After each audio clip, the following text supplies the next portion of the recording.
Could you tell us about your practice before engaging with the Asylum Art Gallery Residency?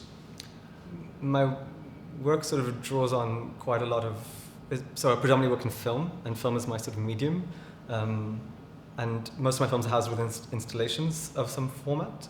So prior to this, what I was mostly exploring was sort of, I guess, what kind of has weirdly been drawn out in the show anyway, which was notions of like how diaspora is shaped and the memory and I guess transmissions of knowledge within the diaspora and how that shapes people's understandings of themselves and others.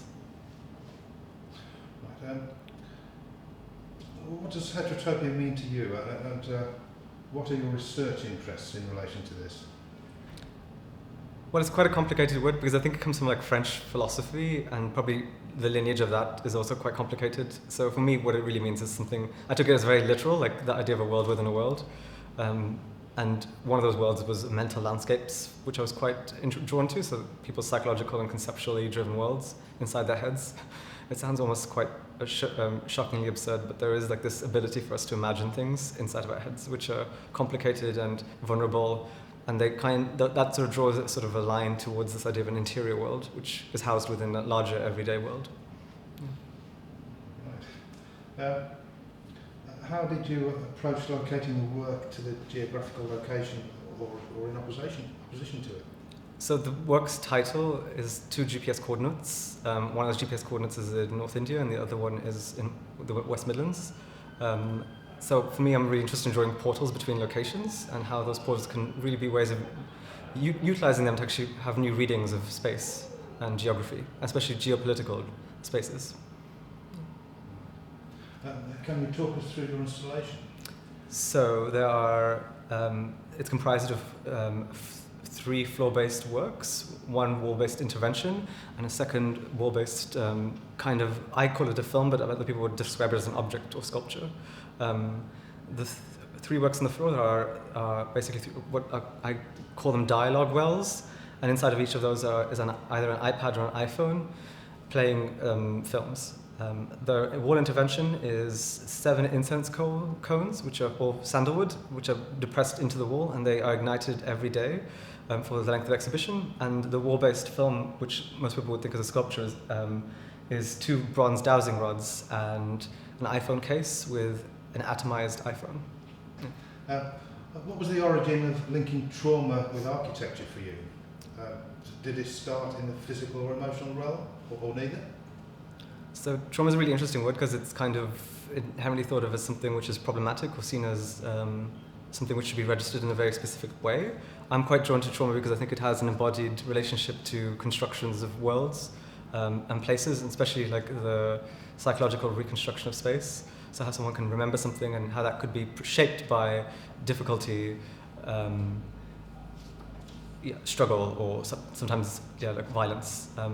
For me, architecture really is this testing bed of response of quite difficult sometimes decisions which take place in a political sphere, and then how that affects people in a biological and cultural sense really fascinates me. How would you describe your mother's role in your work and investigations? She's this sort of extraordinary sort of testimony of someone who's made a migratory journey and has this ability to both conceptualize a world which she lived in and one which she lives in here. So she's kind of always, whenever she talks about her home in India and her home here, she's always torn between 2 different locations, and she's always trying to recollect a world. And she's one of the things that was really pertinent to working with her was the fact that I wanted to sort of unpack our, giving her sort of a voice and asking questions of whose voice in history is recorded, because a lot of people who made this migratory journey, they kind of have been assimilated into this knowledge of fact, or like this has happened in the 60s due to an economic issue.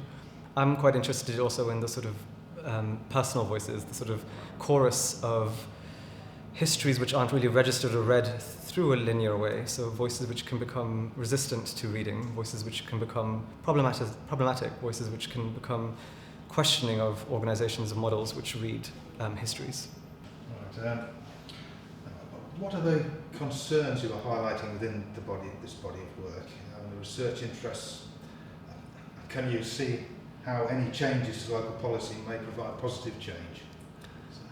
Yeah, I guess one of the key ideas that was driving the work was how a body can move from one location to another, and the sort of things it takes with it, not just physical, but also digital, virtual, memory.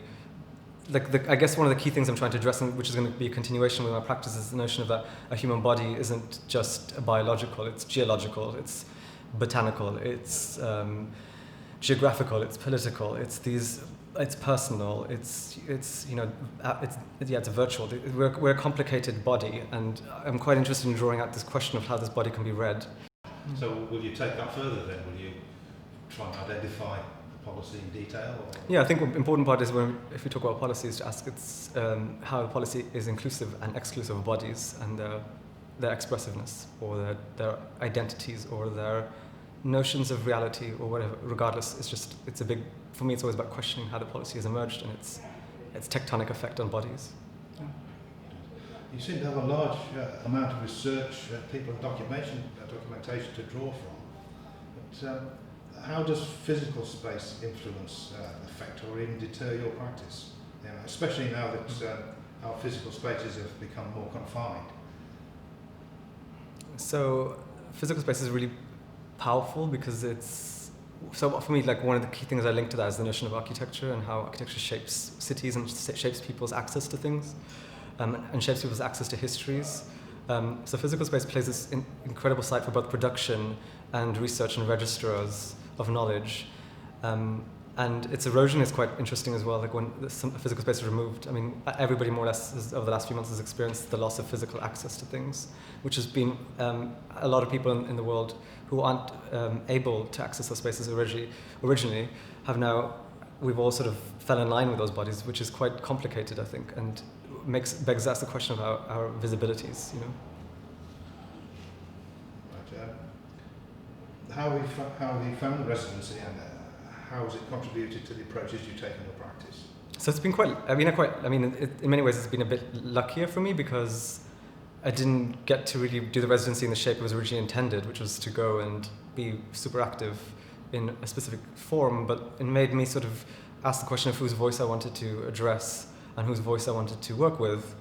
And that's kind of been the thing which has been the driving force with my thinking recently, is how a voice is a material or a sculptural act, or has some type of magic in it. It can be bruised, it can be silenced, it can be removed, it can be registered in a different light. I'm quite interested in this idea, and that's what kind of came out of this residency, is the idea that a voice is actually deeply like a three-dimensional, four-dimensional act. I usually am interested in the idea of bearing witness to something, and how witness responds to sort of registering or reconstructing something, an event, a problem, an idea or memory. What that really means is the idea that I spend a lot of time asking people around me, asking my mother to think through things I remember about. A good example of this is the village in India where my mother was raised, describing the walls, the alleyways, the voices, the sonic experience, and then also the experience of the afterglow of things, like the sort of blurring of the lake and the trees and all these other experiences of her ability to recall things. And one of the works, actually, there's a three-dimensional model she made of the village out of clay, and then appears in the work as it submerges and reappears as 60 times in an hour, as though it's like a 60 heartbeats per hour. It's quite like a slowed down heartbeat, which could kill itself. It's kind of this weird ability to think through a place. So when I think of something like the forensic reconstructions of memories, I'm thinking about the idea of building out of a medium which is very slippery and almost behaves as sculptural material. And for me, I was also more drawn to the idea that imagining in almost like a futuristic sense, the idea of an embedded memory which is put into people, put into us.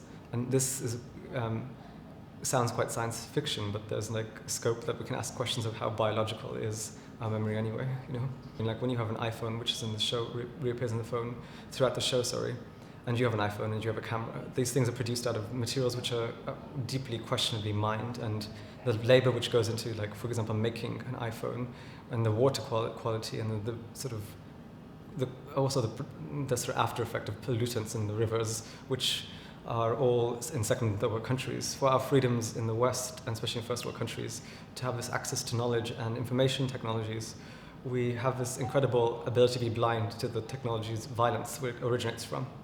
It's begging to ask the question of like, how do we live and how do we operate when we know that the freedoms that we have been granted are produced out of the violence upon our body which we don't see. Well, thank you very much for the interview. No worries. Can't shake hands, but... No worries.